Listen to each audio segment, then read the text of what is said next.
যদি প্রবাসী ভাইদের মোবাইলে থাকা একটা অ্যাপস যদি আমাদের মতো প্রবাসী ভাইদের সব থেকে বড় উপকারের একটা কারণ হয় তাহলে কেমন হয়? আসসালামু আলাইকুম রাহমাতুল্লাহি ওয়া বারাকাতুহু। আলহামদুলিল্লাহ, আশা করি সবাই ভালো আছেন। তো আজকের কথাগুলো আমার মতো সাধারণ প্রবাসী ভাইদের উপকারের স্বার্থে। আশা করি সম্পূর্ণ বিষয়টা সবাই শুনে যাবেন। তো সাধারণত প্রবাসী ভাইরা দেশে ফেরার সময় কিন্তু টিকিট ক্রয়ের ক্ষেত্রে বিভিন্ন জায়গা থেকে বিভিন্ন এজেন্সির মাধ্যমে বিভিন্নভাবে ধোঁকার শিকার হয়। বিশেষ করে ট্রাভেল পাস যারা কাটেন তারা কিন্তু দেখা গেছে বিভিন্ন সময় ফেক টিকিট ক্রয় করেন, অথবা আপনাদের কাছে ফেক টিকিট বিক্রি করা হয়, যেটা দ্বারা আপনারা সন্তুষ্ট না। তো আমার মতন সাধারণ প্রবাসী ভাইরাই কিন্তু এই ধোঁকার ভুক্তভোগী বেশি।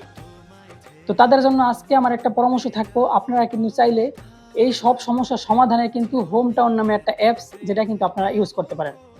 এখন আসেন এই হোম টাউন অ্যাপসটা কি সেই সম্পর্কে আমি কিছু কথা বলি। তো বেসিক্যালি এই হোম টাউন অ্যাপসটা কিন্তু বিলং করে হচ্ছে সিঙ্গাপুরের রেমিটেন্সের বিশেষ একটা অংশ দেশে যায় কিন্তু এই অ্যাপসের মাধ্যমে। তো সেই সুবাদে বলতেই পারি যে এই অ্যাপসটা আলহামদুলিল্লাহ সাধারণ প্রবাসী ভাইদের জন্য খুবই উপকারী। পাশাপাশি আপনি কিন্তু ঘরে বসে এই অ্যাপসের মাধ্যমে ন্যায্য মূল্যে টিকিট ক্রয় করা, ডেট ফিক্স করা, আপনি কবে আসবেন যাবেন সবকিছু ফিক্স করার পরে আপনি নিজের মন মতন নিজে দেখা কোন এয়ারলাইন্সে আপনি কাটতেছেন টিকিট, সবকিছু দেখার পরেই কিন্তু আপনি চাইলে খুব সুবিধাজনকভাবে এই অ্যাপস থেকে টিকিট কাটতে পারেন দেশে যাওয়ার ক্ষেত্রে। তো আমি মনে করি এই একটা বিষয় যথেষ্ট প্রবাসী ভাইদের উপকারের ক্ষেত্রে। কারণ এই বিষয়টা নিয়ে প্রবাসী যারা আমার মতো যারা সাধারণ প্রবাসী আছে তারা কিন্তু বেশি ভুক্তভোগী। সবাই যে ভুক্তভোগী এরকম কিন্তু না। কারণ একটা কথায় আছে না যে গ্রামের একটা চেয়ারম্যান প্রশাসন থেকে যে সুবিধাটা পাইবো ওই সুবিধা কিন্তু সাধারণ একটা মানুষ কখনোই পাইবো না।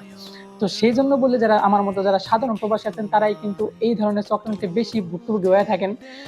তো তারা কিন্তু এই অ্যাপসটা আপনারা ব্যবহার করতে পারেন। আমি বলি না যে এখন থেকে আপনারা অ্যাপসটা ব্যবহার করেন। আমি আগে বলবো যে আগে সাজেশন থাকবো। আমি এজ এ কাস্টমার হিসেবে আমি বলবো যে আপনারা কিন্তু চাইলে অ্যাপ সম্পর্কে আগে জানতে পারেন, অ্যাপ সম্পর্কে খোঁজ খবর নিতে পারেন, অ্যাপ সম্পর্কে আপনি আগে ভালো করে যাচাই বাছাই করতে পারেন। তারপর যদি আপনার গ্রহণযোগ্য মনে হয় আপনি গ্রহণ করতে পারেন, যদি গ্রহণযোগ্য না মনে হয় তাহলে আপনি ফালায় দিতে পারেন।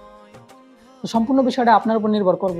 এই অ্যাপসটা কিন্তু আপনি সাধারণত প্লে স্টোরে পাওয়া যাবেন। প্লে স্টোর থেকে ডাউনলোড করার পর কিন্তু আপনি একটা নাম্বার দিয়ে সিম্পলি আপনি লগ ইন করে নেবেন। লগ ইন করার পর একটা ওটিপি আসবে, ওটিপি দিয়ে আপনি লগ ইন করার পর তারপর ভিতরে গেলে আপনি বুঝতে পারবেন। অবশ্যই সবাই বাংলা সিলেক্ট করবেন। যদিও আমরা আলহামদুলিল্লাহ প্রবাসী ভাইরা সবাই ইংলিশে অনেকটা পারদর্শী, তবুও মনে করি যেহেতু বাংলাদেশে আমরা সম্পূর্ণ বিষয়গুলো ভালোভাবে বুঝতে পারার জন্য বাংলা সিলেক্ট করে দেওয়াটা ভালো। তো বাংলা সিলেক্ট করার পর কিন্তু আপনি নিজের জন্য টিকিট কাটা অথবা অন্যের জন্য টিকিট কাটা, ডেট ফিক্স করা অথবা আপনার টাকা পেমেন্ট করার যে বিষয়টা, আপনি কিন্তু সকালে যদি টিকিট কাটেন, যারা আপনি কোম্পানিতে কাজে আছেন সকালে টিকিট কাটলেন, আপনি কিন্তু এটার টাকা পে করতে পারেন রাত্রে 11টা পর্যন্ত সময় পাবেন।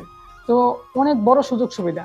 কয় কেজি মালামাল নিতে পারবেন, কোন সিটে বসে যাইবেন বা কয় তারিখে যাইবেন, কয় তারিখে আসবেন, সবটা কিন্তু আপনি নিজে নিজে বসে বসে সিলেক্ট করতে পারেন। এখন আসেন টাকা পেমেন্ট করার যে বিষয়টা, অনেকে কিন্তু টাচ এন্ড গো থেকে সবাই টাকা পেমেন্ট করতে পারবো না। অনেকে আমার মতো অনেকটা সাধারণ মানুষ আছে যারা দেখা যাচ্ছে টাচ এন্ড গো চালাই না বা কার্ড কুটি ইউজ করে না, সম্পূর্ণ ক্যাশে।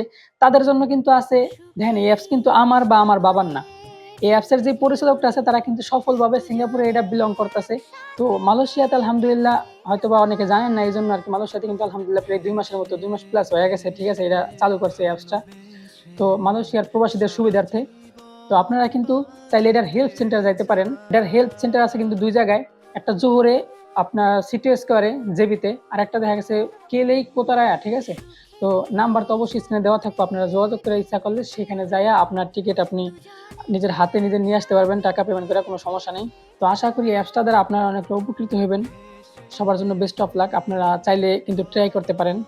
আমি বললাম অ্যাটলিস্ট একবার ট্রাই করে দেখেন যে অ্যাপসটা আসলে কেমন, ঠিক আছে। তো আশা করি বিষয়টা বুঝতে পারছেন। তো সবাই ভালো থাকবেন, সুস্থ থাকবেন। আসসালামু আলাইকুম। দূরে যাব